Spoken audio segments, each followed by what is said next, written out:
This month's Where Did the Road Go is brought to you by three amazing people, Super Inframan, Allison Cook, and 36 Dingo. If you want to become a patron or a sponsor, go to wheredidtheroadgo.com. And now our show. Transmission start. Welcome to Where Did the Road Go? Join us as we wander off the path and explore lost history, consciousness, the paranormal, unexplained mysteries, alternative thought, and much more. We are present on the web at wheredidtheroadgo.com. Now here is your host, Soraya.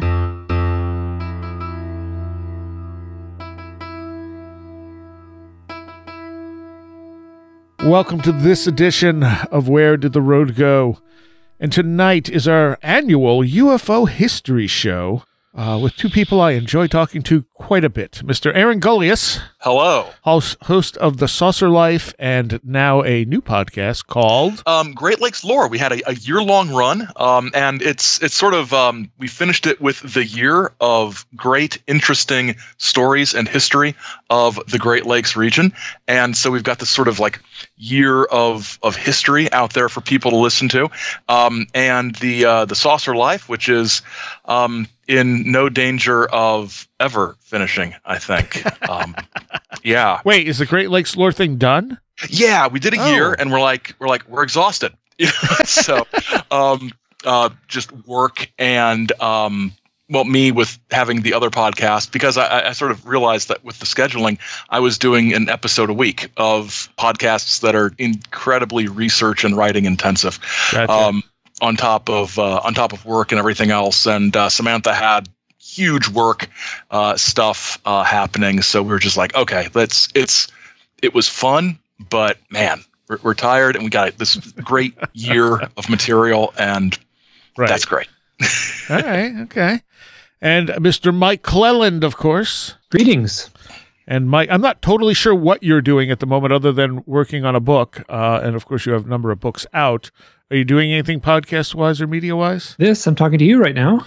That's true. You need to be on here more. You both need to be on here more. I have been single-minded and totally trying to focus.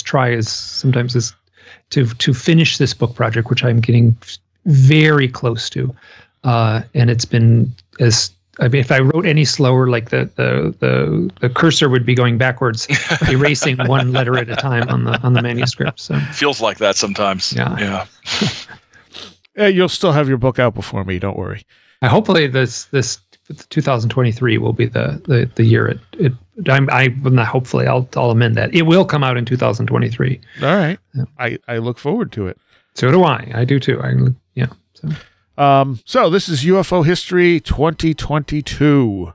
Yes, indeed. Yeah. So I've been trying to keep notes all year. I'm sure I missed some big events, but it seems like it's not anything really big happened this year.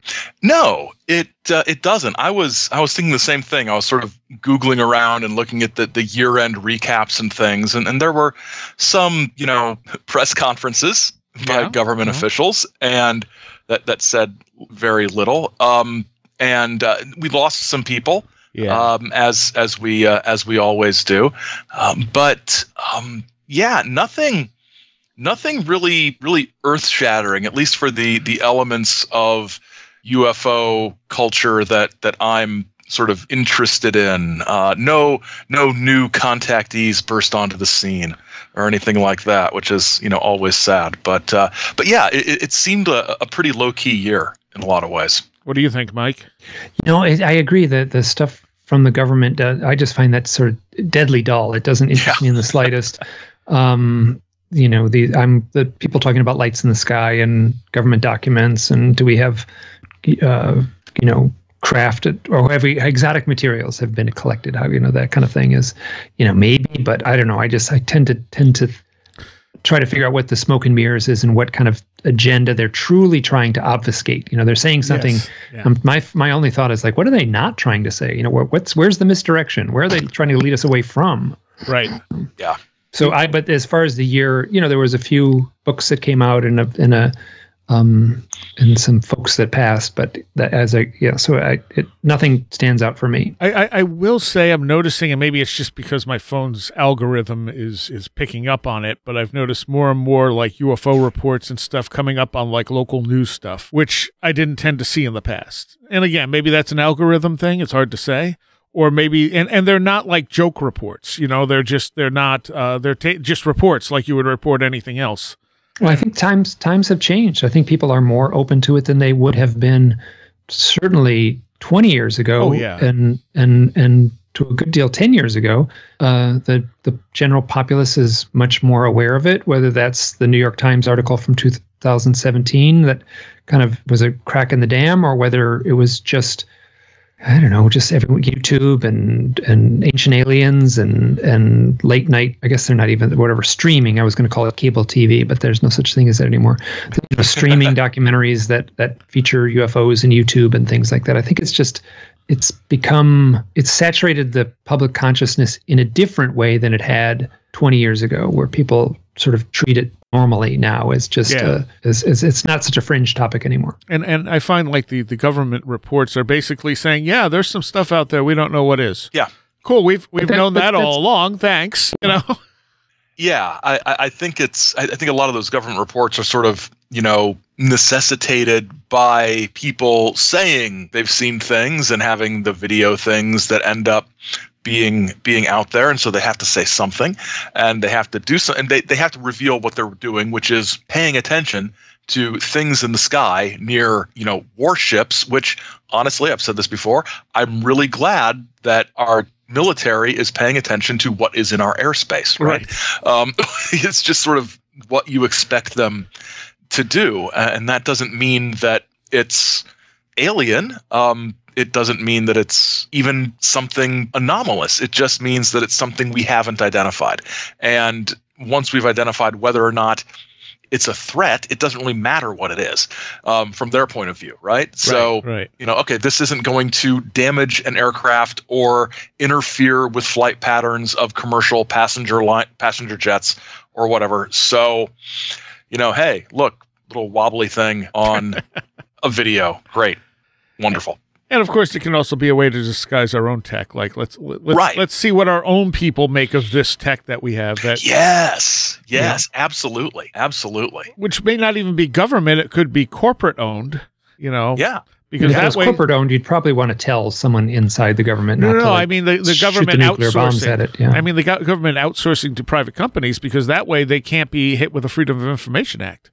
Right. Exactly. Yeah. Right. Yeah. It's all proprietary. Yeah. So, because some of those Glimmerman suits, I think, were something that was being developed by corporate entities for the government, which are the invisibility suits. You guys, which I don't know anything about those, but except for whispers online. So yeah. So let's see if we go back early on, fairly early in the year. Betty Anderson Luca died. Yes, and I actually was reading. I was listening to your audiobook, and I've read the entire series, the Ray Fowler series, and had a huge impact on me. Those books. Yeah, they were classics. It's been a long time. I should do an episode on them, but it's been a long time since I've read them. But it's amazing.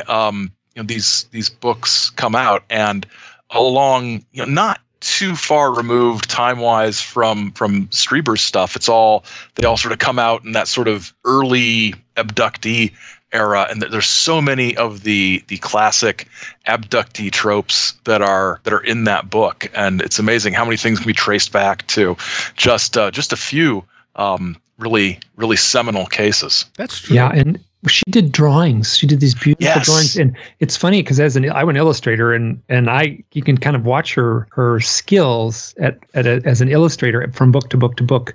By along about the fourth book, she was pretty detailed on some of those things, and all the very trippy interiors of the ships and games that they would play with balls of light and stuff like that, and little arrows and little instructional drawings in her own handwriting, what was going on in the room and stuff like that. It became remarkable. She got very, very good at that. Yeah. Yeah.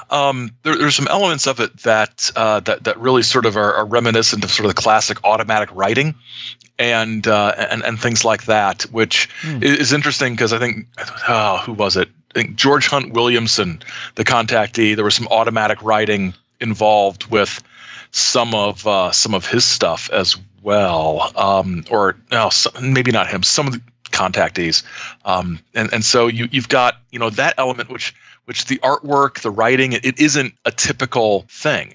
So it's a really, really fascinating case, and I need to reread those books.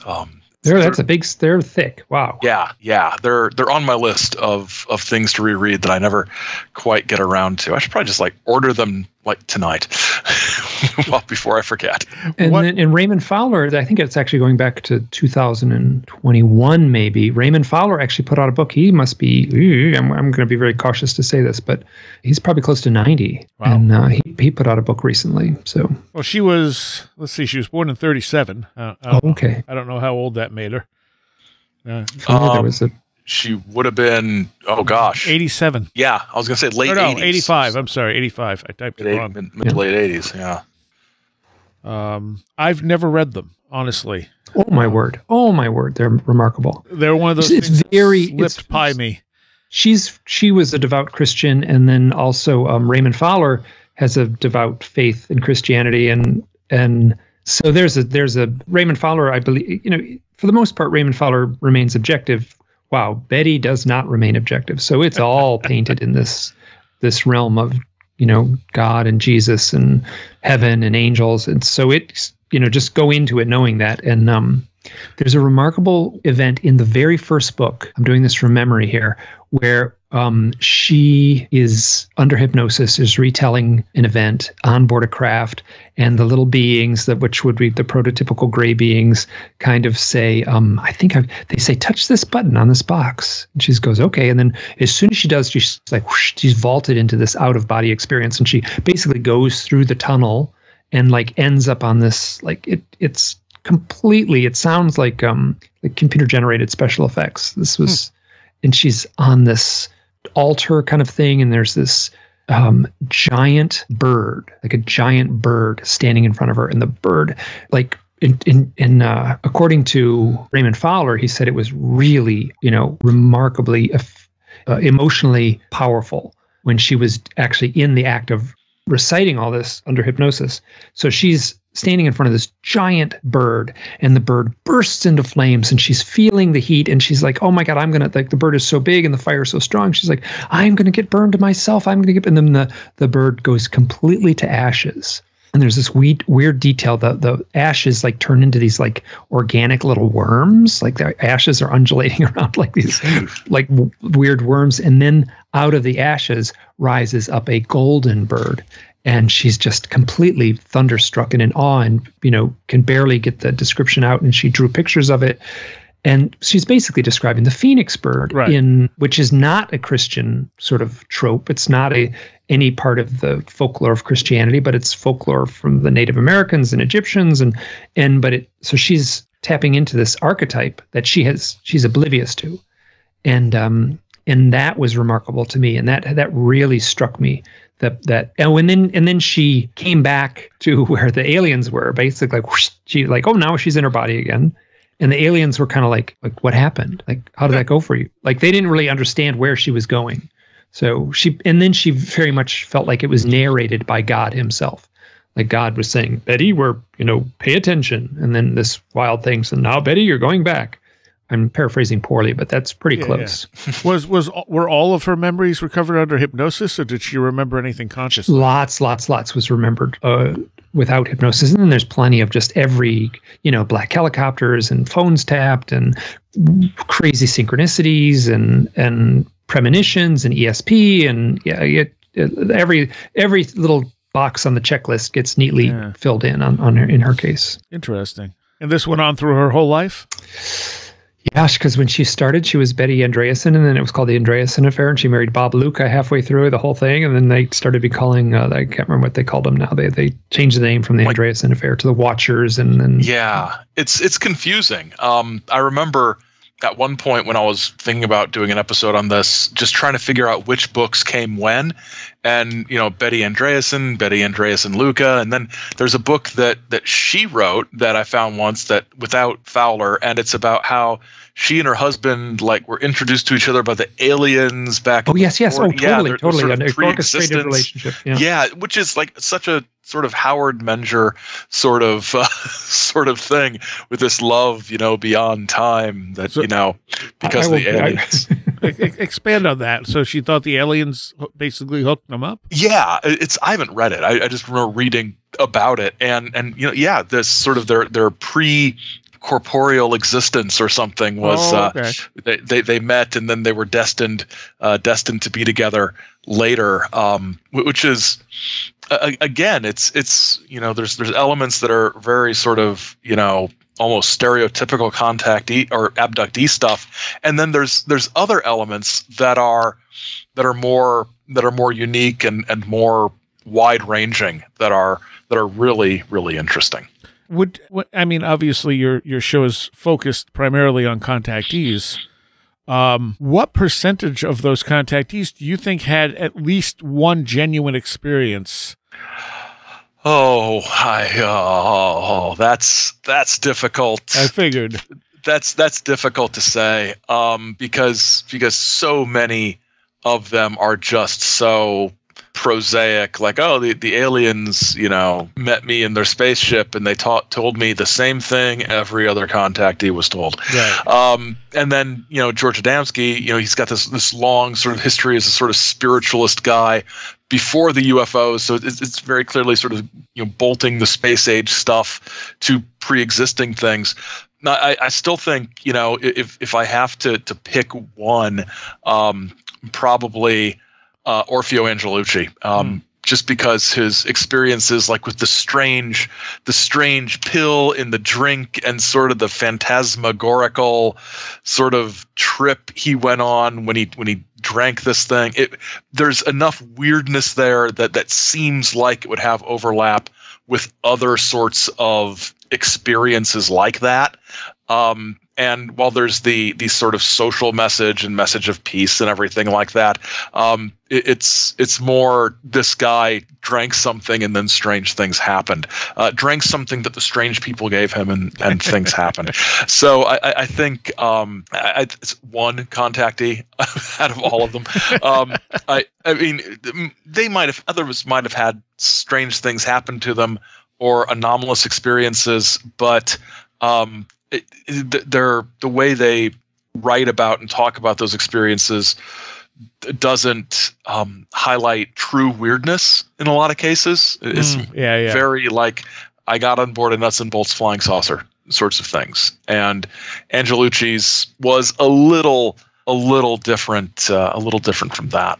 Okay. And Orfeo Angelucci was featured in, I'm not sure if it's all the publications, but because it's been published in different formats, but the Carl Jung's book on flying saucers. Really? Yeah. Yes, that's right. In the appendix, there's a big long thing where he waxes. It's a tough read. Wow, he's a dense writer, but he writes about Orfeo Angelucci in his case and all the mystical and archetypal elements within that case. And then also you were talking about the staged relationship or orchestrated relationship that Betty had. Yeah, as I recall, it was Bob Luca, her future husband to be, just arrived in the city. He didn't know why he arrived in the spot, and there was something about this, how he ended up in the city and how he ended up moving there was, just filled with coincidences, and then he ends up meeting her.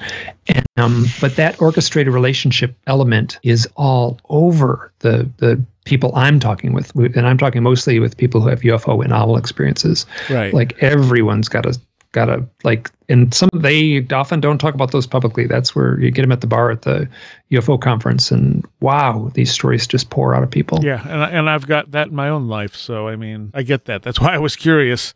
Yeah. Oh, and then let me one more thing. I looked this up while you were talking there. I did a blog post ages ago. There was a book that came out in 1985. It was a picture book called "In Advance of the Landing," and it was. Oh yes, I've got it. Yeah. Oh yeah. So Betty Andreassen's kitchen is in it. Oh, in that. Yes. Oh my gosh, you're right. Yeah. So I haven't looked at it in a while. But, okay. So just there are 7 owls, like in her four owls in her kitchen, like little owl pictures and owl figurines and stuff like that, which doesn't mean anything, but it's worth a blog post. I'll leave it at that.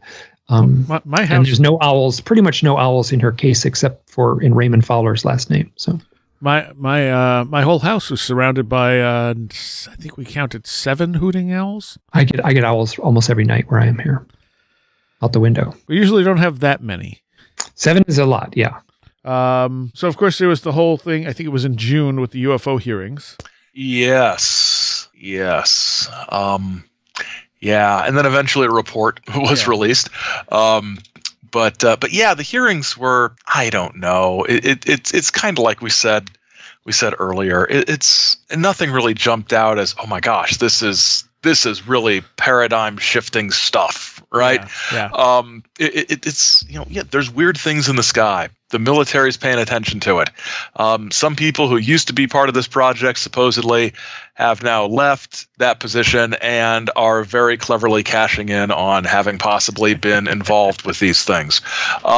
This is, I don't know. I don't want to say it's not news, but it's not interesting news to me. But I'm really jaded about government lights in the sky projects. Sure. So there's when I watched the lead up to this and everyone on UFO Twitter like freaking out, like it's any day now, we're gonna get disclosure. Yeah, and it's like, no, you're not. And then of course this happened, and it's like, so they basically told you what you already knew. Congratulations. Yeah.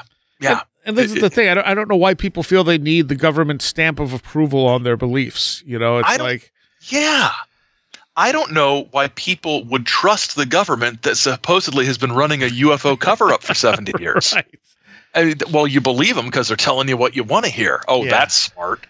Yeah. A bunch of marks. Yeah. It's just, my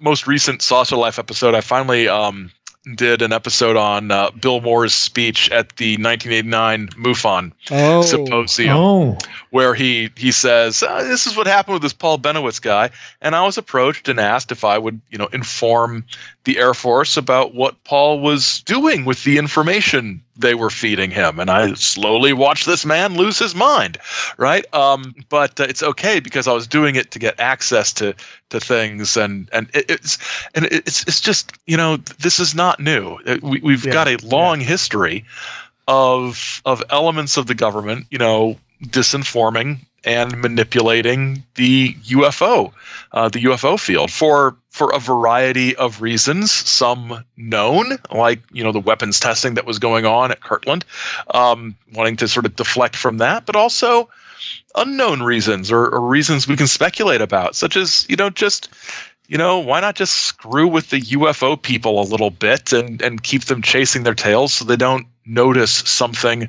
we don't want them to notice down the road. Long history of this, but there's still that desire to have some element of authority sort of bless your belief system, and people who want to cause trouble will be able to take advantage of that. It's just the concept of why we give authority to certain people in certain ways always mystifies me. Yeah. But you were going to say something, Mike? I was just going to say that the people, the UFO crowd, I don't want to paint with too broad a brush, but that crew is primed to believe anything. Yeah. Like they have got if it's on YouTube, it's true, basically. The new people. The new people getting into it. Well, there's some hardworking, thoughtful people who have a level of discernment, but sometimes it feels like those people are rare, especially if you look around on places like YouTube and Twitter and things. Well, come on, whatchamacallit from Blink 182 flat out said everything on YouTube is real. Yeah, I mean, it makes sense to me, right? But yeah, Tom DeLonge. Tom DeLonge, yeah, when he was on Joe Rogan. Because he couldn't find the video he wanted to show them. He's like, it doesn't matter. We'll show you this one, which was obviously fake. And he's like, no, all of this stuff is real. And it's like, oh, okay. The humanity. You hesitate to throw around the phrase "useful idiot," but it just he seems like a guy who's got an earnest, genuine interest in this subject. Absolutely. Who is just shoved in front of cameras and allowed to say things like that. Right. It's nothing against him personally. I mean, he's probably made some sort of payday on it, or lost a whole bunch of his own money on some of these deals. I'm not sure which is which, but it's been an interesting thing ever since the whole To the Stars thing was announced. Gosh, that was how long ago was that? That coincided almost exactly with the 2017 New York Times article. Yeah. Okay. Yeah. So, wow, was that long ago? Riddle me this. Yeah, it was. I was going to say it's got to be 5 years ago. So yeah. Which would have been I think their press conference was in October, and then the New York Times article was December. In November. Was it November? Okay.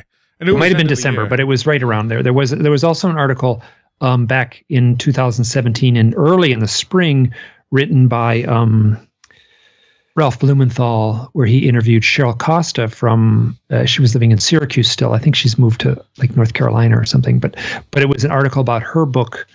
Her and her partner wrote a book, which was like statistics by state. UFO sightings. Yeah, something like that. And that one is nothing but charts. It's data, and there's not a speck of charm in that book at all. And they're both very aware of it. They did that on purpose. So it's good for reference, but nothing to sit down in front of the fire with on a winter night. Yeah, exactly. Yeah. I was going to say something else about the To the Stars thing. I can't believe it's 5 years ago. And look at all the promises they made, none of which manifested into anything. Oh, they were going to do a GoFundMe for a alternate reality time warp propulsion system. Right. I'm using the vocabularies, but that's pretty close. That's pretty close. Yes, one of those things. So, basically, like McDonnell Douglas and like all the the Black Ops and Skunk Works can't figure this stuff out. So we're just going to do a GoFundMe thing, and we're going to make this happen. Well, a lot of people got paid. Yeah, I mean, I will never begrudge somebody a payday. I never. If they're able to make money off the UFO people, God bless you. That's wonderful. That's the heritage of ufology, is to somehow make money off people who are interested in flying saucers. That's what we do. What's the clip you? That's what I'm attempting to do. Is it Jane Pauley's clip? Yeah. UFO might as well stand for unidentified or unprecedented financial opportunity. That's it. Yeah. From 1990. What was that? Time and Again. It was a NBC magazine news show called Time and Again, and there was a 1997 episode about UFOs that was hosted by Jane Pauley, and that little sound clip is just gold. Wonderful. Yeah. It's gold. Well, I know people who've written UFO books, and I've written a few myself. And let me tell you, like me, Whitley Strieber had a bestseller, 35 years ago, and not many people are paying the rent off their UFO books. And Ed Walters did okay with the Gulf Breeze stuff, if you believe the claim of the six-figure advance, which I've had some people who know publishing say that is extremely unlikely. I know enough to say, eek, yeah. Yeah, and it was. I've always seen like Publishers Weekly reported a six-figure advance, but nobody's ever said which issue of Publishers Weekly. So that's maybe I'll do a Patreon bonus episode where I try to figure out how much Ed Walters got paid for the Gulf Breeze incident. But okay, so let me ask you guys this. If Whitley Strieber wasn't Whitley Strieber, would Communion have gone over like it did? No. Okay. It's a beautifully written book. Wow, is it a powerful? Oh yeah, no, it totally is. But I think it's the fact that it was Whitley Strieber that wrote it that got it the limelight. He had doors that he could open into publishing that allowed that book to get the exposure that a some random guy in a cabin having the exact same experience, writing the exact same book, would have published it through some new age publisher. Right. And it would be some weird curio now that we're all gushing over because of how amazing this book is. But it wouldn't have gotten on the shelves like Communion did. Yeah. And he had already written, War Day and the movies Wolfen and what's the vampire one with David Bowie? Shoot, I don't remember the name of it. I'll think of it. The Hunger. Hunger, yes. Yeah. And Catherine Deneuve, yeah. So August 13th, the supposed Calvine UFO photo was released. Oh, yes. I don't know anything about this. I'm going to look this up. What is it? The Calvine. How'd you miss this one, Mike? Come on, this was big news. This photo was supposedly, hidden away all this time? For like 30-some years, like back in the 90s. And then it was revealed, and I think I remember there was some talk. What was the top secret aircraft that it might? The Aurora. Aurora. Yes. Yeah, that it might be a photo of the Aurora, and it's an amazing photo. It is really, really, really impressive. It's from like 1990 or something like that. Yeah.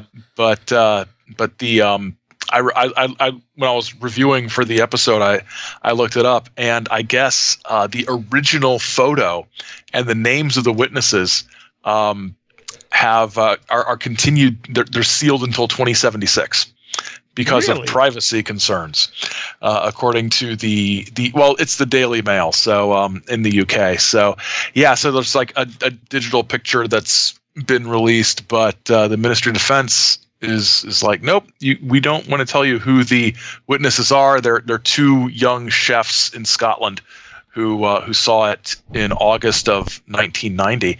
Sort of diamond shaped, 100 feet long, hovering above them.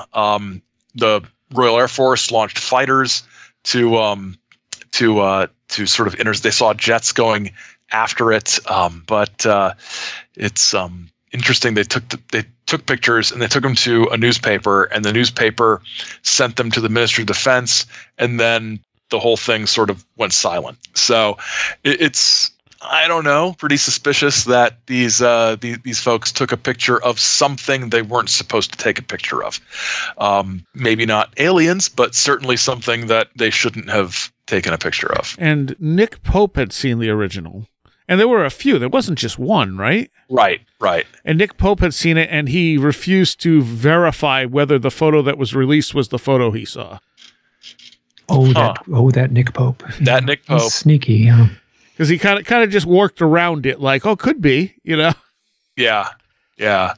And I just looked up the picture, and I did actually remember seeing that, and it didn't, like, whatever. I didn't get too excited about that one. There was a Reddit thread where someone took a picture at the same location on a clear day and said what you're seeing on the mountaintops peeking through the fog. And they like laid the two photos together so you could see. And I'm like, well, if that's the same location, it very well could be. Huh. Oh, interesting. Okay. So it took place in Scotland on a sunny day, so I'm already suspicious. Well, no, the day the photo was taken was not a sunny day. That's the thing. I'm joking. I was making a joke. Yeah, I know. But they took a picture where you could see the mountains in the background, and they're like, so cover this with fog, and you just have that mountaintop peeking out. And a plane in the foreground. I can see how that could be the case. Yeah. I don't know. Maybe. It's a maybe. There's no way to know for sure.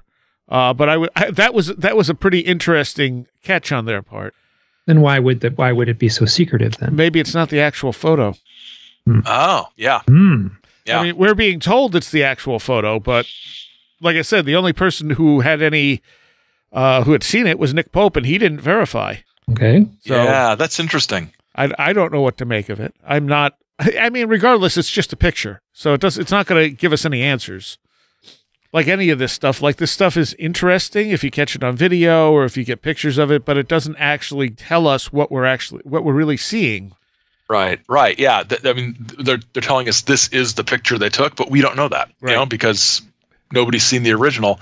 So it could be a picture that's intentionally made to look like something very convincing, but that could be disproven also to sow more more confusion. Yep, absolutely. Absolutely.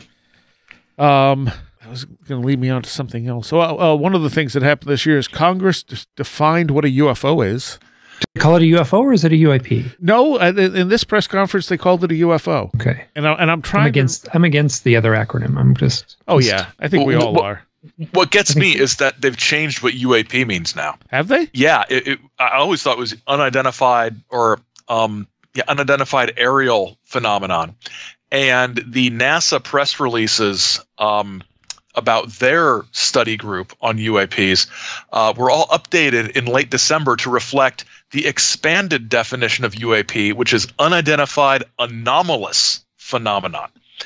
So I guess it doesn't even have to be in the sky, right? If it's just an unidentified anomalous phenomenon, it could be a sea monster or a time warp in a volcano or bizarre.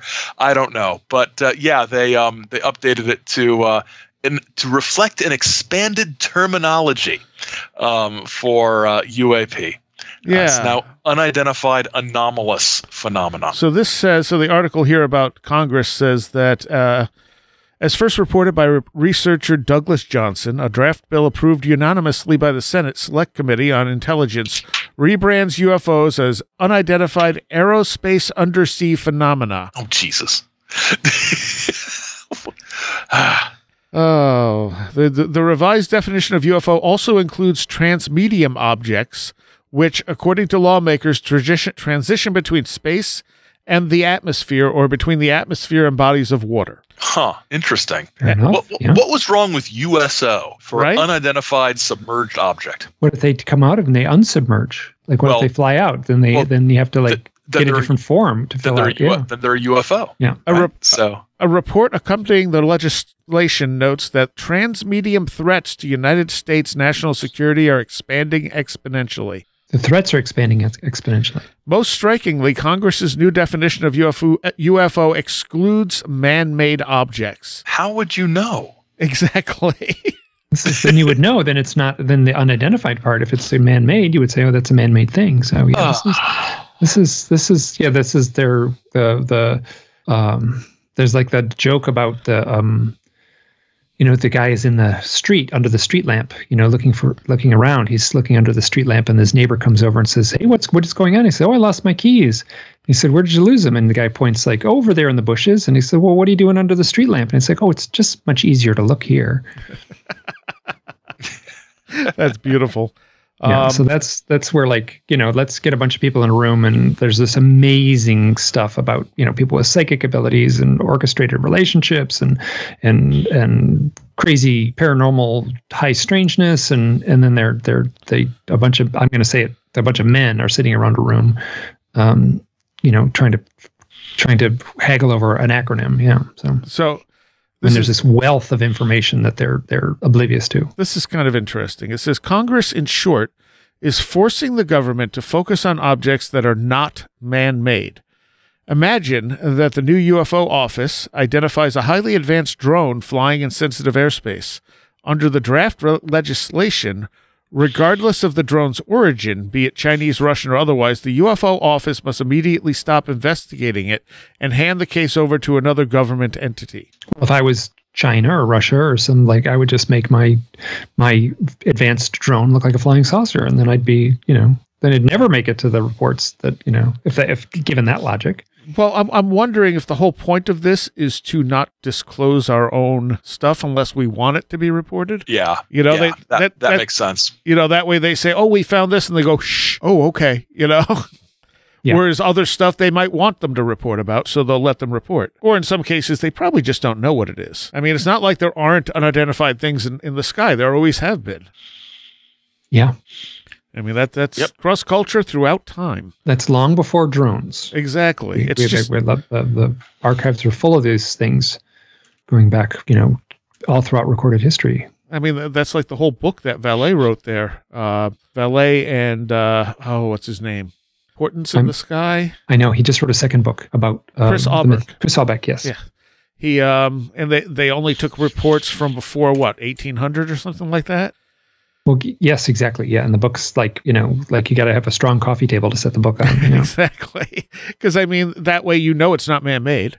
Yeah. I mean, unless we're time traveling, and then that's interesting, too. Yeah. Ooh, time. I see. I like the idea of time travel coming into this at some point. I'm not sure where or how, but I want to think there's a time travel angle. Well, somewhere. They could very well just be outside of time. Yeah. Yeah. It's very commonly reported that, there's all kinds of time anomalies that take place and you enter a timeless realm. And, there's a report this is just one of many sort of reports like this one has got a nice punchline to it in a way where a boy is like sneaks off and tries to smoke a cigarette. He's a teenager and he's at like this camping thing, like the Boy Scout thing. He sneaks off into the woods to smoke a cigarette and a flying saucer lands and he gets on board the flying saucer and has what amounts to like 2 hours of experiences. And then he's like returned to the spot and he's holding the cigarette still and the cigarette hasn't burned down at all. Right. So there's some time anomaly that takes place. So he was missing 2 hours of time, but the cigarette hadn't burned to match the time that he was missing. So the other thing in this whole governmental type of thing was the Eric Davis meeting with Adam Wilson. That memo came out. Well, I'm gonna abstain for this. I don't know. What are the shark thing? The shark people, they say I'm out. So you guys, you just don't know that much about this? No, I no. I'm the last person to ask about that one. Is this the so-called Wilson memo? Yes. Yeah. Okay, I've heard about the Wilson memo, but I haven't. I'm not complete. I just put it together. I've always heard it as the Wilson memo. Right. So I just sort of put it together in my head. I don't know much about it, just that there's people who are like, it's the smoking gun, and other people are like, no. So. I'm trying to pull up. Thought I had it here actually saved. Yeah, document cloud. There we go. Yeah, Rich Dolan and James Indoli would be the people to talk with about this one. So it's basically just a supposed conversation that these two had who talk about this stuff being real, I'm trying to find, it's a few pages long, 15 pages long. Okay. So off the top of my head, I would be willing to assist you and Hal with your ongoing research into UFO crash retrievals and entities within the government or outside of it that are involved in that business with the following caveats. First, there must be absolutely no mention or association with my name with your work and your investigation. I have absolutely nothing to gain from such an association at this time, and probably much to lose. Second, I would charge you for only the actual time I spend putting together the materials, references, or contact lists for you to pursue. I expect that time to be minimal since the information would not take long to put together. Third, I would provide you with a classified from a national security perspective. What I provide you would be classified for national security. I have held a top secret clearance with access to special compartmentalized information and other special clearances for other programs. I currently do not work in the classified realm, nor do I hold those clearances. I think the retrieved craft issue is at the heart of the Wilson memo. Yeah, but that's just from like listening to a podcast last year or something. So he says, I could provide the following particulars on a special team involved as a secondary mission with recovering crashed craft, including but not limited to the previously classified F-117 stealth fighter. This team or its successors, its parent sponsoring entity, and its two key officers may provide some information you seek.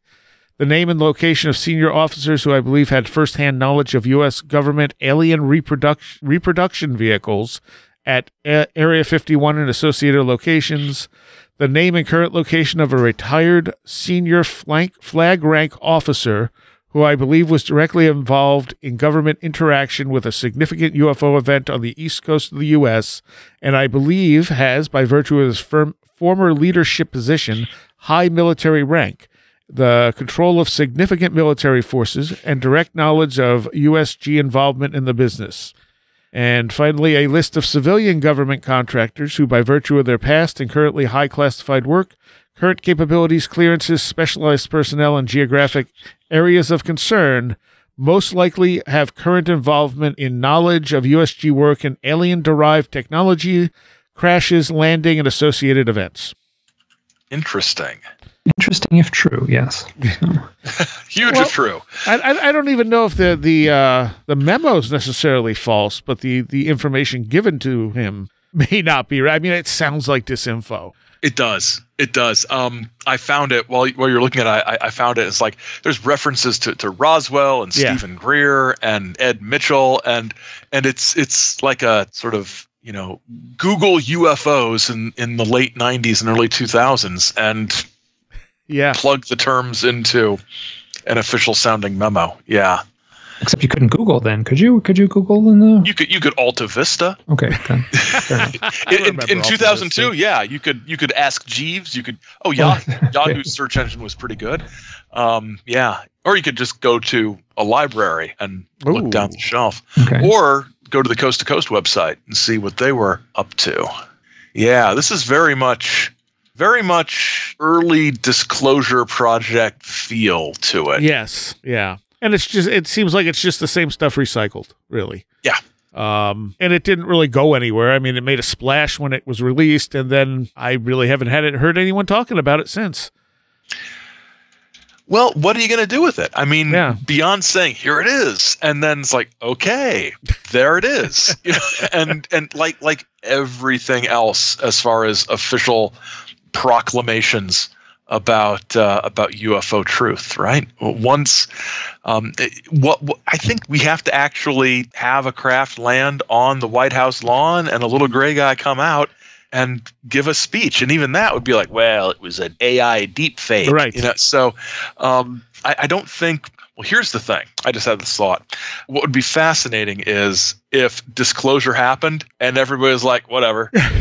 It's like half the people don't care. Half the people don't trust the government. So I mean, isn't that kind of what happened when the New York Times article came out? Yeah. It's like, here it is. It's like, okay, well, I still got to pay my mortgage, right? So yeah. UFOs are fascinating because of the experiences UFO experiencers have, and the stories they tell. And it's been another year. Nothing has dissuaded me from that. And the thing is, to me, that the phenomena mostly seems to have a very personal effect on people. Yeah. It's not made for government connection. It's made for the individual experience it. There do seem to be some, bigger flaps of UFO activity, like when they flew over the White House, or like the Mexico City stuff in the 90s, where you had large numbers of UFOs that don't seem to have prosaic explanations, but it doesn't really tell us anything. Right. Exactly. Yeah. This is when you have to talk to the people who have, interacted with the craft, with the craft occupants, and then that gets totally confusing. It very quickly can morph into religion. It can morph into folklore. It can morph into is it self-confabulation? So that's very difficult to research. Oh, there was a document, I think it came out last year, and one of those documents, there was like some 20-page, 15-page document, and it was mostly just, governmental babble. But within that, there was a line, something to the effect of, and we do recognize oddities with pregnancies. That was like right in, and that's like didn't have anything to do with things in the sky. That is something that shows up in the UFO abduction lore a lot, is women who tell of odd pregnancies. Yeah. So that was a curious little thing, whether that snuck through or leaked through, or whether that was put there on purpose. It's just it's one phrase. I think that was all it was less than a sentence, where it was a list of here's these things we've noticed, and one of them was odd issues with pregnancies. I can't remember how it was phrased. But at the same time, that's not like unknown. Like that's not esoteric by any means. That's been in every book since 1996 or something like that. Yeah, so, I mean, it would be easy enough for them to just throw that in there to kind of like, here's the carrot, follow the carrot. Exactly. Precisely. Now, Gary Nolan came out about the metamaterials, saying that they were unusual in the fact that they were, if I'm remembering right, they were something that we could make, but we would have no reason to make. Well, who would have no reason to make? Us. You know why everybody has a reason to make everything? That is fair. It just seems like a failure of imagination. Well, why would we make this? Well, why would we make, I don't know, a wheel or fire? Yeah, I don't know. I mean, yeah, it's a guy talking about materials. That's great. Isn't he a biologist? I don't know. I don't actually know that much about him. I think he is. I don't think he's a materials scientist. But he seems to be one of these people who's comfortable giving an opinion on he's an immunologist. Okay. So that's who I go to for all my material science stuff. But that's I don't know, personal opinion. He seems to really like to say things and get into slap fights on Twitter. So he really? Oh, yeah, he's annoying, but that's just a personal opinion. But so I've probably burned my bridges with UFO Twitter. Not that I ever interact with UFO. That's good. Yeah, that's good to do. Yeah, burn that bridge. Awful. Yeah. It's awful. Twitter's bad enough, but UFO Twitter's the worst. I've never gone there at all. People have warned me ages ago. So. These people are credulous in a bad way, not in a wide-eyed wonder sort of way, but in a please tell me things I want to hear sort of way. Yeah, I mean, Gary's stuff, like, I don't know that much about Gary, but it looks like they analyze people who had weird experiences, but it also seems to be tied in with the ultrasound stuff. The Havana effect, or Havana phenomenon, or whatever they're calling it. Yeah, the Havana syndrome, excuse me. And, infrasound sort of things. Yeah. Microwaves or something like that. Yeah. So I think they were researching sections of people's brains, and I think, if I remember this correctly, they had MRIs of people who claimed to have had near experiences in close proximity to UFOs, and there was some part of the brain that changed size that was unusual. So it says, the question is on Vice. It said, did the people who claim that they have an encounter, especially the pilots, describe any perceivable decrease in neurological capacity? And he said, of the 100 or so patients that we looked at, about a quarter of them died from their injuries. The majority of these patients had symptomology that's basically identical to what we now call Havana syndrome. We think amongst this bucket list of cases, we had the first Havana syndrome patients. Once this turned into a national security problem with the Havana syndrome, I was locked out of all access to the files because now it's a serious potential international incident if they ever figured out who's been doing it. That still left individuals who had seen UAPs. They didn't have Havana syndrome. They had a smorgasbord of other symptoms. Then he gets into Skinwalker Ranch. Skinwalker Ranch has turned into like what amounts to Roswell. It's horrible. It's turned into mythology rather than, once there's a reality TV show or 3 or whatever there has been on Skinwalker. I kind of my interest turned elsewhere. Yeah, he says, the common thing about all the materials that I've looked at so far, there's about a dozen, is that almost none of them are uniform. There are all these hodgepodge mixtures. Each individual case will be composed of a similar set of elements, but they'll be inhomogeneous. I'm saying it wrong. I can't, now my brain won't. Homogeneous? Yeah. Homogeneous? One of the materials from the so-called Ubatuba event, a UAP event in Brazil, has extraordinarily altered isotope ratios of magnesium. It was interesting because another piece from the same event was analyzed in the same instrument at the same time. This is an extraordinary sensitive instrument called a nanosims. It had perfectly correct isotope ratios for what you would expect for magnesium found anywhere on Earth. Meanwhile, the other one was just way off, like 30% off the ratios. The problem is there's no good reason for humans to have altered the isotope ratios of a simple metal like magnesium. There's no different properties of the different isotopes that anybody, at least in any of the literature that is public, of the hundreds of thousands of papers published, that says this is why you would do that. That's what he's talking about. So it's not that they're not earthly things. It's just magnesium. It's just been altered in a way that there doesn't seem to be any point to have altered it like that. I maintain my conviction that an immunologist is not the person who has the most credibility in these areas. That's now the brain changes. I mean, he's looking at pilots, and right. I mean, you look at Kenneth Ring's work where he compared the near-death experience and the UFO experiences, and he found that these people seem to end up smarter. They seem to end up with a more open view of things. They didn't seem to have damage from their encounters. So with pilots, you got to wonder, are they just being tested on? Like, are they approaching something that's highly radioactive or emanates some, form of microwave or something like that would be harmful to their brain, essentially? Yes. Yeah. I mean, that's like the case in Texas there. The Cash Landrum. Cash Landrum, Where the people reported basically being what amounts to radiation sickness. And the one thing I think I've ever recalled, that UFO was very loud and burned the ground. Right.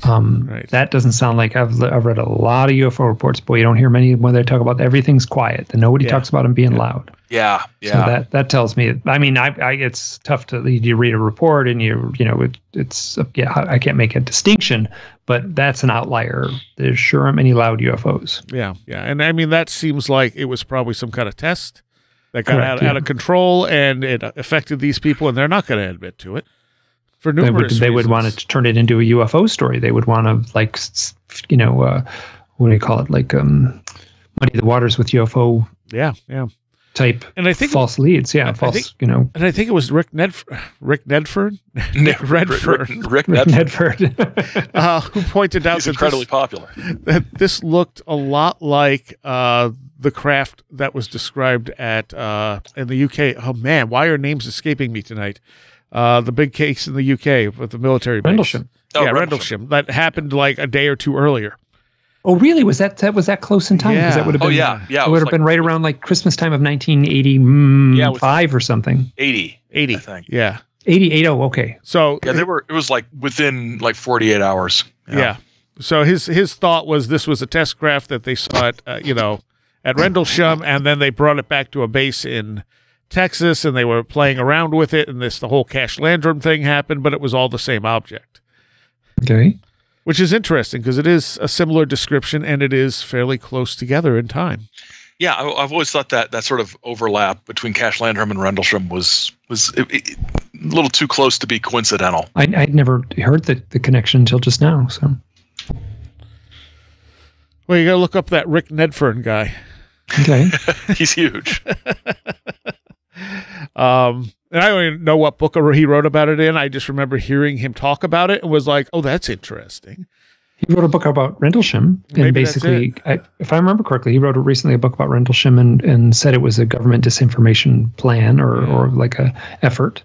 So, and there was a point where I thought that would have been one of the best UFO cases out there, and now I look at it and go, you can't even decipher what's going on anymore.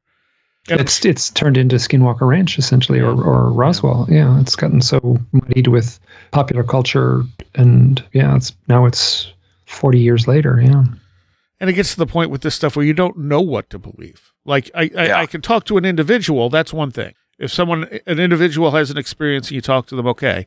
But like when it gets out there, it's like what's disinfo, what's being manipulated, it's so hard. Exactly. Because the Skinwalker Ranch, I mean, that book like blew my mind. I think that happened to a lot of people when they read it. And then, it kind of like nothing happened with it for a while. And then suddenly it's huge. Yeah. They did the documentary, the TV series, and all that stuff. And it's just kind of like, now I don't know what to believe. Was the stuff in the book real? Yeah. And then there was, I can't remember exactly how many years ago, just a few years ago, some controversy about, sort of the case as well that came out. And right, that they were threw some things into question. Yeah. That they were experimenting on the people there having the experiences. Right. Yeah. So it's just like, great, wonderful. Now we don't, like if you're trying to collate this data in your mind, you have so many things like, it's like, oh, it makes sense if that's true. But if it's not true, then that doesn't make sense. Like you don't know what to throw out anymore. Yeah. Larry Warren proved to be a unreliable witness, very volatile character. And then what was his name? Charles Halt. There's some quote that was in the Peter Robbins book where he basically said that the witnesses were treated harshly. Yeah. Right. So these people interrogators showed up if I'm remembering this correctly, showed up at the Rendlesham base and interviewed or debriefed or whatever, interrogated the folks. And it sounds like they were subjected to drugs and hypnosis. Yeah. So, yeah. Which then looks like a psyop. Exactly. So it's. All right. We're going to take. The fact that it came back 2 nights in a row is a very odd detail too. Yeah. It doesn't show up often in UFO reports. That's a good point. I never thought about that. That's a really good point. Yeah, just that alone is an odd one. Like, well, that doesn't. I mean, I guess there's been a lot of UFO reports, but 2 nights in a row is a funny detail. Yeah. Huh. All right, we're going to take a quick break. We'll be right back. So, things you should know if you want to contact the show. The website is wheredidtheroadgo.com. Everything is linked there, all our social media and such. And emails, you can email contact@wheredidtheroadgo.com for general stuff. You can, if you have stories you want to have us add to the listeners' stories show in the future, stories@wheredidtheroadgo.com. You can also physically mail me stuff at P.O. Box 444, Ovid, New York, 14521, and just make it out to Where Did the Road Go? And also, if you're into metal and other types of underground music and want to hear something really different and new every week, check out my music show, The Last Exit for the Lost, at www.thelastexit.org. And recommendations. I'm flipping through all the podcasts I love here, and I know I've mentioned this one on the show, but probably not for a while. It's done. It was a 3-season podcast called Mirrors. And it's a very original ghost tale. I don't know. Ghost doesn't even seem to quite surmise it. It's creepy, it's weird, and it's really original. It's by Zoom Doom Stories. Jamie Killian, I think, is the girl who was doing it. I can't remember for sure. I know I had talked to her at one point about coming on and doing an interview, but it never quite materialized. But checking out her podcast, Mirrors, is definitely worth the time if you like really creepy, weird stuff. And it's a finished podcast, so there's the beginning, middle, end, 3 seasons worth. I think you'd like it if you like the stuff we talk about on this show. It's kind of a different take on this stuff. All right, and I guess the only other thing I could say is, hey, help us out by becoming a patron. It's only $3 a month, and you get extra stuff all month long. You can also donate on the website or just leave us a good review on whatever you're listening to us on. All right, back to Mike and Aaron. All right, we're here with UFO History 2022 with Aaron Gullius and Mike Cleland.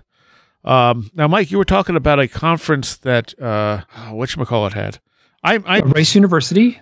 So at Rice, I went there. So it was at Rice University. It was in April of the end of April of 2022, the year we're focusing on, and Rice University in Houston, Texas. And Jeffrey Kripal has tenure there as I think a professor of. Be careful now. I'm drawing a blank on it. I want to say religious studies. I think so. That sounds right. Yeah. And then, so at the conference, so Rice University has now they have created an archive through hard work from Jeffrey Kripal, convincing what amounts to a very conservative college to take on this outlying data. So they have what would be all of Whitley Strieber, the letters that Whitley Strieber received after communion. And then the paper files from Jacques Vallée, from, I guess we're talking 50 years of UFO research. And then there was a few other folks. And it sounds like they're working on, this is just a little bit of hearsay, it sounds like they're working on collecting all of Dr. John Mack's files. And there were a few other folks in this mix. I'm drawing a complete blank on them now. But and I was there at the event. And it was a wonderful scene. I got to meet Jacques Vallée. I got to eat breakfast with him and talk with him. And there were some folks from the early days of the remote viewing. So it wasn't just specifically UFO related stuff. So there was some remote viewing related speakers there. So Ed May and a fellow named Paul Smith from the early days of the Stanford research that took place. And Whitley Strieber spoke there, and Diana Pasulka spoke. And I'm just trying to think of names you may recognize. There was a lot of names I did not recognize that spoke. Eric Wargo spoke. Wow. So it was a very academic conference, I had never been to an academic conference. And I've since talked to academics, and I was kind of like, what was going on? Is this? And they're like, oh, that's what academic conferences are like. I'm like, okay, I was expecting it to be a UFO conference. And in UFO conferences, people have a lot of slides, and they kind of stand on the stage and they walk around. And in academic conferences, people stand at a podium and essentially read their research. It was a little bit. I was this is going to sound awful, but the talks were wonderful, but I was kind of like, I kind of wanted to, like, come on, people, live it up a little bit, Entertain me more. Lay your hair down. Yeah, basically entertain me. Yeah. So, but which I didn't say, but it was so, and then and so it was, so the point of the conference, I want to be cautious to, is Jeff Kripal in his work, he put out a book just recently called The Superhumanities, and he is arguing that this line of research, whether it be UFOs or psi abilities or high strangeness, these things need to be studied, and there are people out there studying these things. They are not necessarily supported by the academic culture, and he's trying to change that, and that was the point of this conference. Oh, okay. I like Kripal. Oh, a lot. Amazing guy. Yeah. So I've only had him on once, but I think it was a two-parter actually. But yeah, I like his work. I like the way he approaches this stuff. He's intellectually honest about it. Yeah, and I'll tell you, so typical of these things, where the fun was, or where the dynamism was just hanging out with people afterwards and getting to hear their stories and meeting folks and their firsthand personal experiences. So that was remarkable. I didn't even know this happened. It was really, and so now I was there. And Rice University, the mascot for Rice University is an owl. So there are owls everywhere. Owl icons, owl T-shirts, owl flags. They're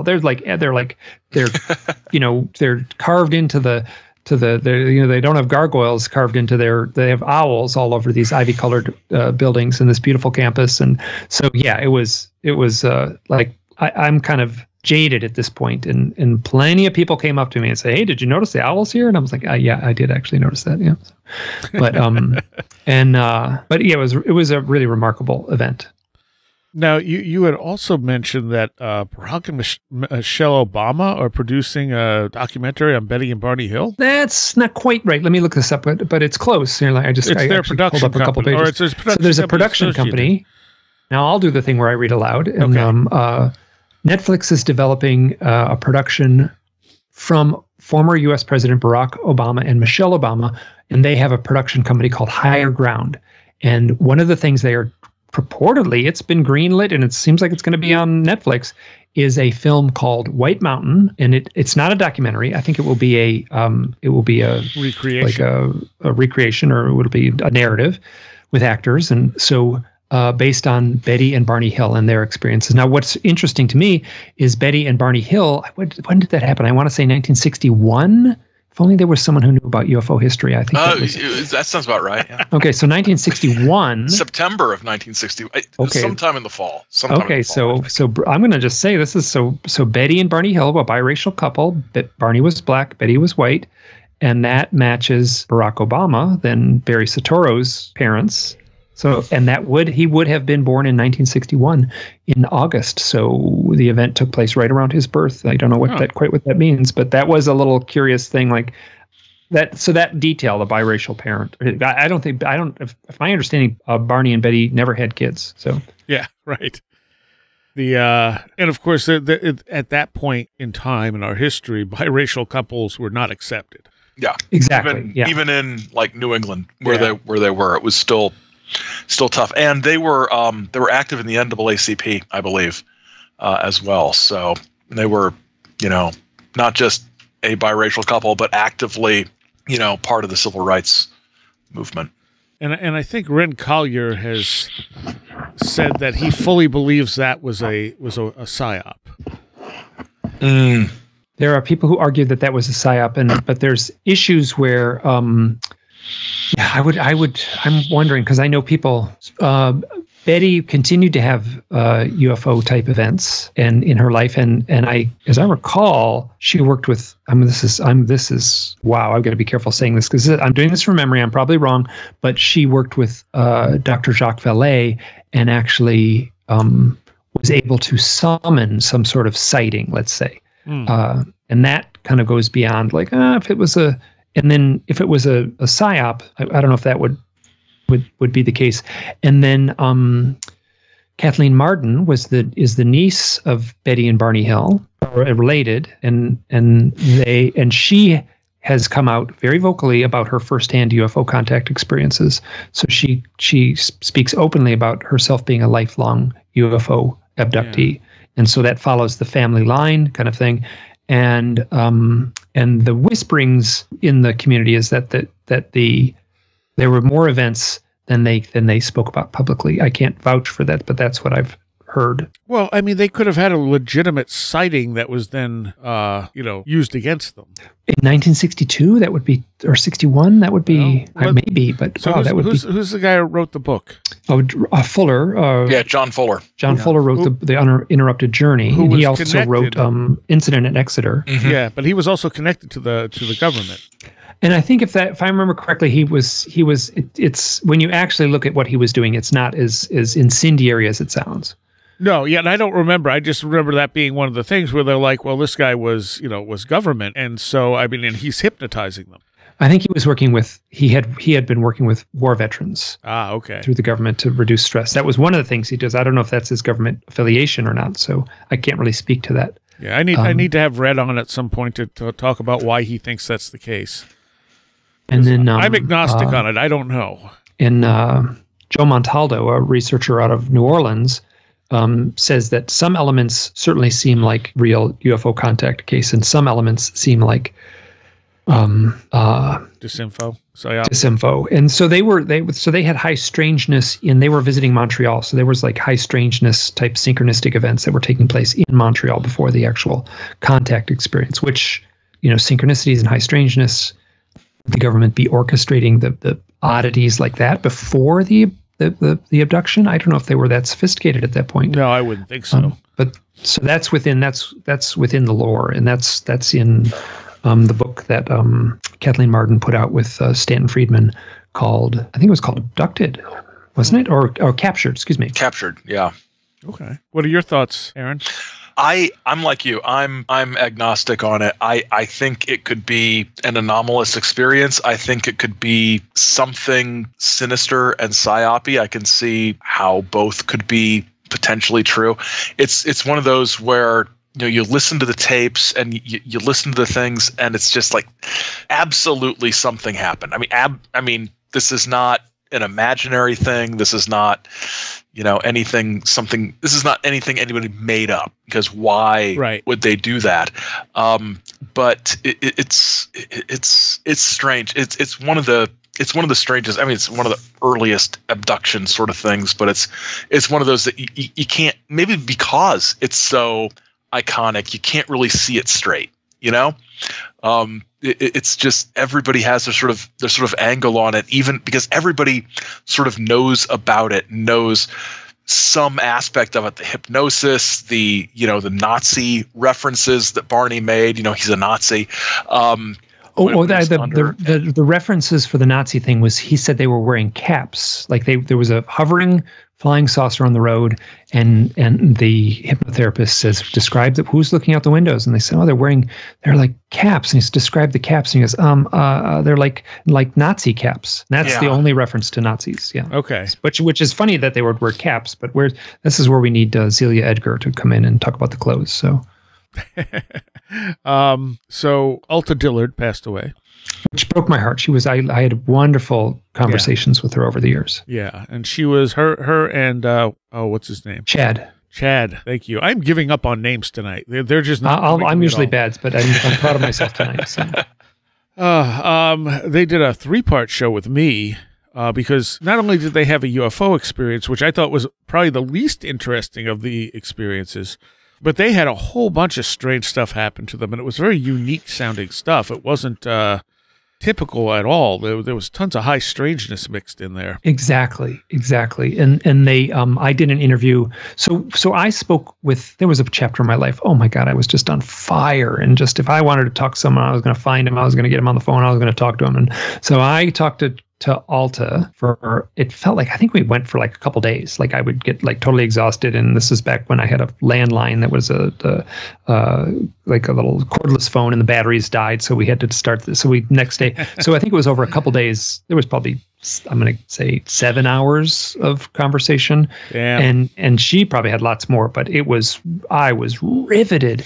And I was doing the podcast at the time, and I said, the only way I can do this is to like do 3 episodes that are really long, and bless you for doing exactly that. You did exactly what needed to happen. So her story and Chad's story is remarkable. They also had a powerful, staged, synchronistic relationship. That's how Chad and Alta met, was in this very strange set of circumstances. And that's covered in a book. They put out a very small book. I know they were disappointed by it, called Abducted, which is that's right. Which is and that one is pretty cheap to get on Amazon, and it's worth reading. It's well worth reading, and I would say it's more like a magazine length. It's less than 100 pages. Yeah. They wanted to cover all their experiences, but they told me the publisher just wanted the main experience. And that just disappointed me, because the main experience, like I said, wasn't really the highlight for me. It was all the high strangeness. Exactly. Yes. So here's like a throwaway little detail that I remember, which is, so they had like a summer house, or like a cabin out on the woods, and they had a neighbor, and so it wasn't their main house or their home, and I think they were staying with someone or something. And there was another person that was part of this whole thing, that was part of that main event. I can't remember her name right now, and I think she's a pseudonym in the book. Yeah. So I want to be careful not to give the actual name. But all those 3 people were at the house, and there was a great big giant triangle event that took place with all kinds of missing time and beings and just an intense set of UFO things. So they get up the next morning. The neighbor goes in the yard and gets like a backhoe and digs a pond in the shape of a triangle. Oh, I didn't remember that. Yeah, that's like one of these things. Like, who would make that up? Like, but that's exactly the kind of thing that's the kind of detail that is so, how to say it? It just is so elusive, and yet it's that those details fascinate me.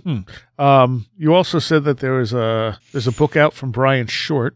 Brian Short. Have you interviewed Brian Short? I have not. I've never heard of him. Okay, he's had direct experience. So Brian Short, I went to art school, and some people who haven't not gone to art school, so Brian Short and he lives actually fairly close to me. We meet up every once in a while, and he's a remarkable guy. I met him years ago. He was driving through Idaho when I lived there, and now I live fairly close to where he lives now, and we meet up every once in a while. Oh, he was at the event in Rice. Like, I show up at Rice, and there's Brian.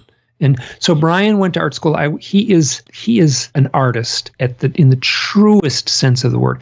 His book is, I'm going to be very cautious to say this, is so beautifully written, and it is called The Seventh Dead, and it is about his coming to terms with these experiences that are in his life, that it would be too simple to say they were UFO contact experiences, because they sprawl over so many other types of events. So he writes beautifully and poetically about his direct experience and all the associated phenomena that comes with that. So I would recommend that book highly, The Seventh Dead by Brian Short.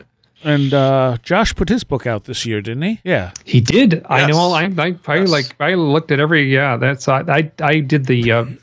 Josh McCutcheon put out a book which isn't necessarily a UFO book, but it's connected. It's certainly connected, but it has a lot of other associated phenomena. It's called. Dave, you must have interviewed him on this, haven't you? I have not, because I haven't finished reading it because it's so damn long. Oh my gosh! Okay, so it might be you might be next year before you finish reading it. So I'll have him on in a few months. It's I'm trying to talk him into making it into audiobook, and so it's the ecology of souls, and it is an exploration of the mythology and folklore of death, and how it is interwoven into not just the UFO contact lore, but other associated paranormal lore. And it's 2 books. I think if you stack all 3 books on top of each other, it is well over 1,000 pages. There's volume 1, and then there's volume 2. And volume 1 is before he could actually talk about all the stuff that has to do with the connection between death and the UFO lore, and ancient sites and paranormal sites and like orb sites and sightings and things like that. Before he could actually address that issue, he had to do an entire 350, 400-page book They're right on the shelf here. I could turn around and grab them. But before he could do that, he needed to address all the folklore and all the mythology and all the associated, what we have in our collective culture as well as in our ancient culture. So he addresses that in book 1. So if you finish that 400 pages, which is fascinating, and then you get to the next 400-page book, and it is actually addressing the issue of how these mythologies of the dead tie into these paranormal phenomena.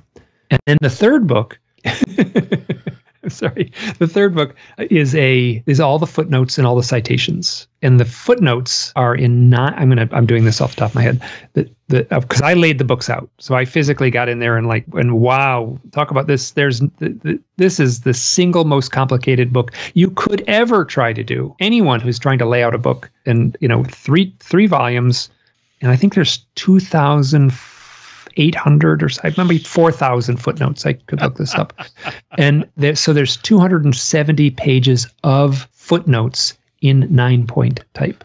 It's a pretty remarkable achievement. So I've said this, we said this off the air, but part of me was, I kind of wanted to take a wet towel and kind of dab Joshua's forehead and just breathe, brother, breathe. Okay. Take a big deep breath. Everything's going to be fine. Because wow, did he take on a monster of a topic? Yeah. And that if I remember right, started because of Ann Strieber's comment that this has something to do with death. Yes, that is when you open the page, the little what do you call it? There's a single page where there's often a quote. Epigraph. The epigraph is Ann Strieber's quote. This has something to do with what we call death. I've started reading it. It's a long book. Yeah. So it's a thick book. It's a dense book. So it's 3 dense books. Oh, yeah, you got the Kindle where it's all one book. You know what I love about the Kindle version of really long books is that you don't get daunted by the physical size of the book. You're just oh, I'm reading a page, and then tap, I'm reading another page. And then you realize it's like 3 months later, it's I'm at 34% of this book. But it's of course, if you've read any of Josh's books, it's well written and just thoroughly, exhaustively researched and cited and footnoted and things. And it's really interesting to see how he takes a massive number of stories and references and claims and accounts and experiences and sort of works them all together. It's impressive. I forget how far I am into volume 1, but I'm enjoying it. He had sent me chapter summaries. He's like, you could just read the summaries. I'm like, no, I want to read the book, because every time I read one of your books, I learn things. It's not, Absolutely. I'm not just doing this so I can talk to you about the book on the air. I'm doing this because I want to learn what you've written about. Yeah, it's all his books are just, they're just so valuable apart from just enjoying reading them, they're just so valuable as resources just to have. Yeah. When you're looking at almost any aspect of any of this. And I think the new book sort of adds that sort of death aspect to just sort of be concise about it. The death aspect to the other aspects that he's explored over the years. Oh, it's the mother of all of, it's like the verboten thing. We're not allowed to talk about, we're allowed to talk about death, but it's it's coming for all of us. And it's, people want to deny it. And there's myths that have risen up universally all throughout the ages. And wow, he went for it. I give him so much praise. All right. Well, we're just about out of time. Are you guys good to do a Patreon segment? Sure. Okay. So tell people where they can find you and your stuff, Aaron. You can find me at saucerlife.com and saucerlife on Twitter and Instagram and anywhere you find podcasts. And your books are all on Amazon? The books are all on Amazon, and I was going to say the new one, but it's a year old at this point, is about happy, positive conspiracy theories with happy endings and how awful they can be. But everything from Stephen Greer to QAnon to Sherry Shriner. Don't think I knew that one existed. Oh, yeah. It came out in December of 21. I think it's almost 2022, so we can put that it's almost in this. That was a big event for 2022. It was one of those books where I started writing it the week lockdown started, and I finished it the week I got my first round of vaccines. So it was very much a COVID written book. And Mike, where can people find you? You could go to mikeclellan.com, and then that is kind of an umbrella site that has a link to my blog and to my books and to my various podcasts and a few other things. And I put out an illustration page where I have some references to my like a portfolio page. And then also you could easily search anything that I've done if you can't spell my last name, just Google UFO owls, and I am the first thing that comes up in about the next 25 things under that. So. And you are working on a new book? I'm working on a book of fiction, and it has been such slow going. It has been like an emotional anchor around my neck, I'm happy to say there is light at the end of the tunnel. And this year, 2023, I'm knock wood. It will happen. It will be available. Nice. All right. Well, thank you both. It's my honor. Thank you. Thank you. Always fun. I'd like to give a shout out here to all of my Patreons, and a special shout out to those of you pledging $10 or more. Billuminati, Chuck Shutters, Leanne Cherry, Allison Cook, Super Inframan, 36 Dingo, CJ, Tim, Andrew Nichols, Matthew Sproul, Christine, a blue second-gen MR2 drifting around a Japanese mountain, Patricia Giaquinta, Alex Whitcomb, American Rambler, Andrew Maines, Ann Witowski, Barbara Fisher, Beverly Williamson, Big Boy Limina, Charles Davis, Charles in Florida, Land of the Crazy and Communicable, Chris Cisternos, Craig Parmenter, Diane B., MTK, Eric Todd, J. Otto Bullet, James Lattimore, James Lindsay, John Bracken, Carla Mahoney, Kevin Schreck, Cool Kitty, Kristen L., Laser Printer Jam, Lauren McLean, Linz Jackson K., Luke Osborne, MJ Armstrong, Jim and Sophie, Mark Brady, Matt in Delaware, Mr. Weird, Oli Andre Olar, Patricia W., Paul Jeffries, Philosopher of Mirrors, Ray Benedetto, Riker and Stark, Ron Dupre, Sam Sharon, Seed Person 1, Stacy Sherwood, Tactical Therapist, Taylor Bell, Thunderboy, Tyler Glimstead, Varosh K., Vincent Treewell, Walker, Will Gebhard, Will Powell, and Ren Collier. Thank you all so very much. You help make this show possible. All right, there is a Patreon segment after this for those of you who are Patreons. I also want to thank some new Patreons this week. Maynard W., Lime, J. Otto Bullet, and Eric Orton. And to everyone who's a patron, thank you so much for the support. And a special shout out to Vincent Treewell for doing the awesome recaps of every show. Go check out his podcast, The Weird Part, and look up his book on Amazon. All right, and with that, I will see you next time. You have been listening to Where Did the Road Go? This show is made possible in part from our Patreons, and we thank you and everyone listening for helping us continue this exploration of the strange. You can always find everything Where Did the Road Go related at www.wheredidtheroadgo.com. And thank you so much for your support.